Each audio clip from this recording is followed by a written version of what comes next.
right, Steve, welcome to the studio. How you doing today? Great. Thank you, Taylor. Good. All right, so the idea behind this is to really kind of be unscripted. So, I mean, I do have some questions here, but, really just want you to be your authentic self. So you have an interesting story. You kind of, worked your way up the ladder. So tell us about just how you kind of got to where you are today. Give us a little background on your career. Tell us your story. Okay, yeah. I started in the union doing trade shows when I was about 18 years old. I was working part-time at a bowling alley, which was fun. And I was going to night school. So my buddy, whose dad was a foreman in the industry, got me a job. My first day on the job, they handed me a chair rack, and I had to unload about 400 side chairs out of a trailer.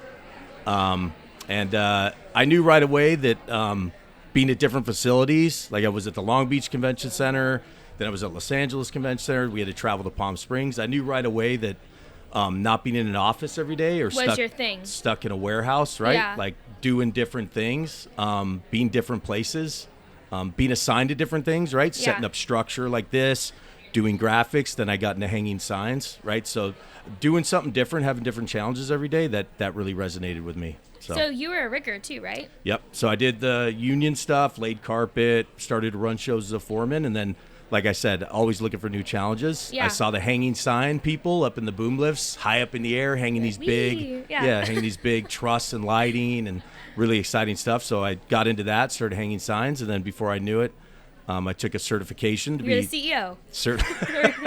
No, I'm just kidding.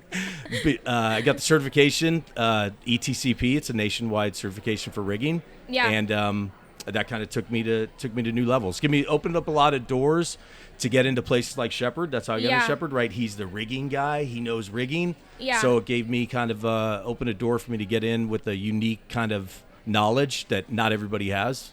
And so that got my foot in the door. So was your dream to be COO, or did you ever think you were going to be here? When you thought about your career, or did you think about it at all? I did, absolutely, yeah. And you were like, that's where I want to go to, or it was just opportunities that led you here? I never pictured myself as a COO. I never knew. Yeah. I never saw what my, where I was going. All I wanted to do was be a part of a company where I could make change and make impact. I knew that I had a lot of knowledge in the industry. I sound conceited. Sorry. No. I felt like. I mean, you did the job, so I think it's just a fair statement. It is what it is. Yeah, it was. I benefited from a lot of good people through the union, people that taught me a lot. Yeah. And I worked at a smaller company, which gave me a lot of insight into different things. When you're at a big company, kind of you get siloed. Yeah. Being at a small company, I got to see the sales process, got to see a lot of different things. So I had a lot of knowledge. So I never saw myself being anything special. I just.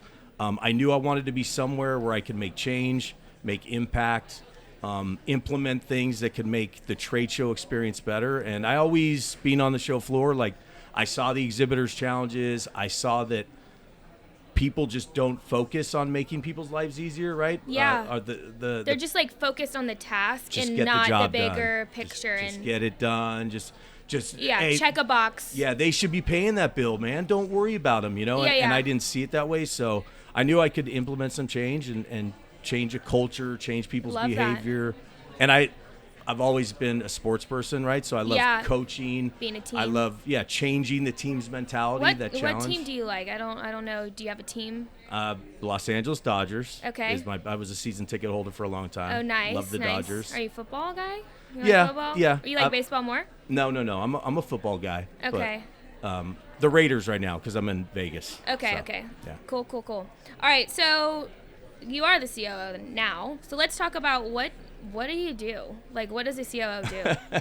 What's your day? What's your day look like? So a few years back, when I was at a show, I was sitting next to an AE at the time, and I was on calls all day. She was sitting next to me. She looked over at me at some point and said, "I would hate to have your job." And I said, "Why?" And she said, "You deal with nothing but problems all day long." Yeah. And that's how I've always been, right? Give me a problem and I'll solve it. Yeah. So that's basically what I look at my job as being. It's like a problem solver. Finding the issues that anybody has. Yep. And trying to solve them for people. Trying to make us operate efficiently in service, cost, execution. And then really what is one of my passions is just making sure that if a customer has a problem, that I could solve it for them, right? Right. Sometimes I take on a little too much, and Right. You I like to do the job too, don't you? Oh, absolutely. I was just Yeah. talking to somebody the other day here saying, like, you can't get me out of the show floor, right? Like, Yeah. I still want to be connected. I miss that I think that's good though. adrenaline.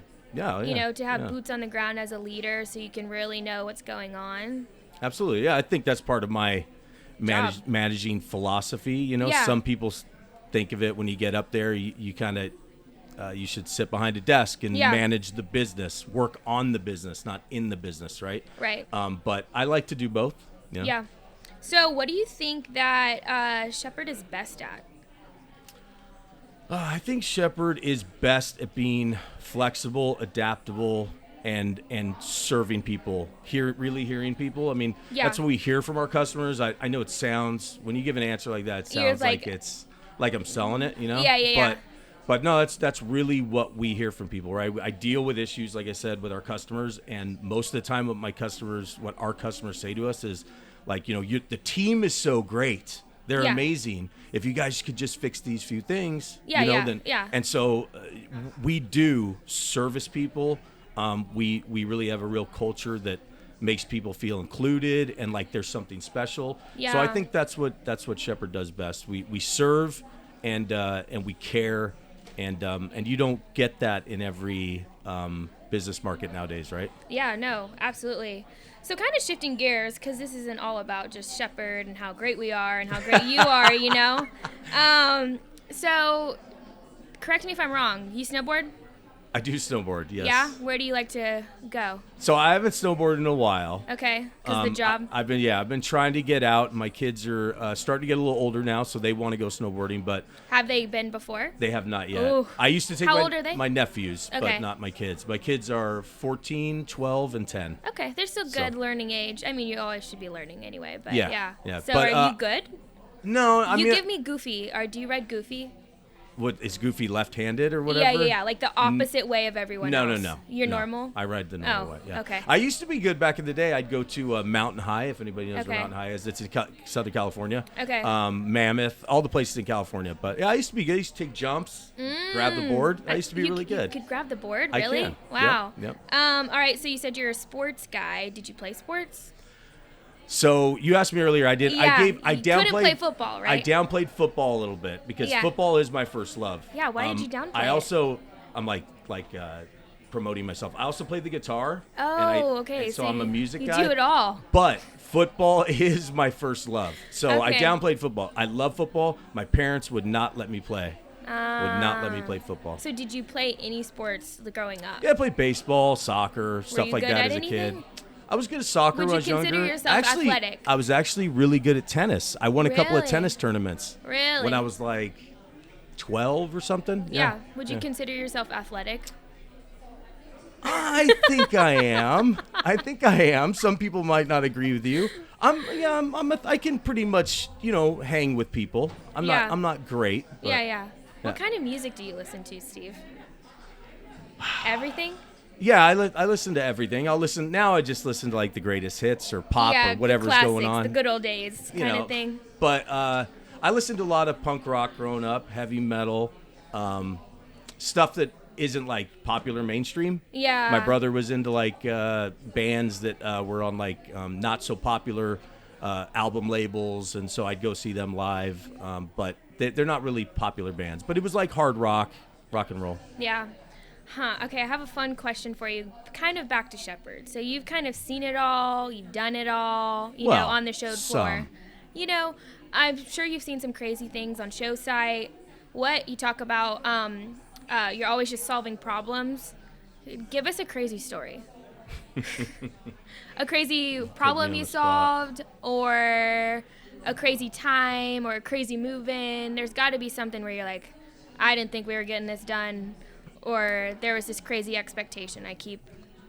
Yeah, I mean, there's probably a lot of those because it's or a fun story. That's just the industry. But no, I would say in the last couple of years we got a new piece of business, and it was coming straight out of the pandemic, so it was very difficult. Right, we didn't have all the people that we used to have. We couldn't hire people.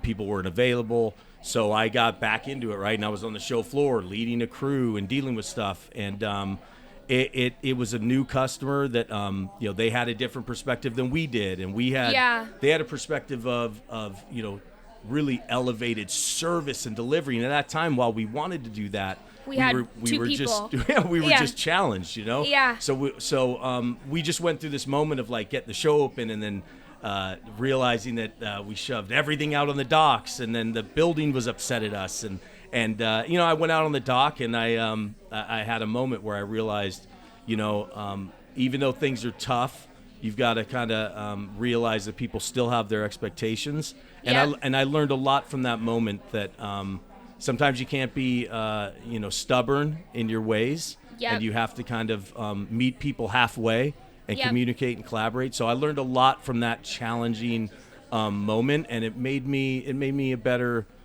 person, a better leader. I got the team together afterwards, and I said, and I think Shepard's probably better for it too, Absolutely. I mean, we all went through, I tell people all the time that these challenges we're going through right now, like coming out of it, if this group of people that have gone through that in a couple years, really going to be educated, knowledgeable, and now we're challenged here, people. right? I mean, I know that was a few years ago, but I think we're seeing the reaps of all of those hard times Absolutely. earlier on, and it's kind of smooth sailing. Not that it's events, there's always going to be challenges and things popping up, because there's so many moving parts, but I think we're a little bit on the other side of that. Yeah, absolutely. Cool. With a great group of people.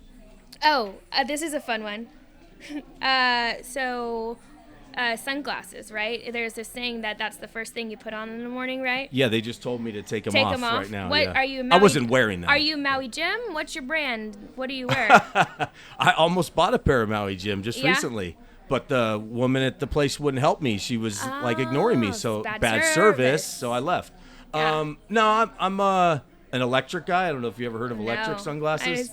What is that? Is that like an operations brand? No, I think it's like a surfing brand out in California. Okay. Surfing brand. Got it. It's electric. I love those, but I haven't found a pair that I liked, so I just bought a pair. I was just at the beach. I feel like you'd buy a pair of sunglasses from the gas station and no, so I'm not one of those people. I will not buy a cheap pair of sunglasses. Really? I know that sounds snobby. I would have lost a bet to that. No, that sounds snobby, but my sunglasses have to be not necessarily expensive. They just have to be exactly how I like them. Okay, good to know. All right, well, that's all the questions that I have today, Steve. Thank you for being here. This was fun. All right, thanks, Taylor. Appreciate it.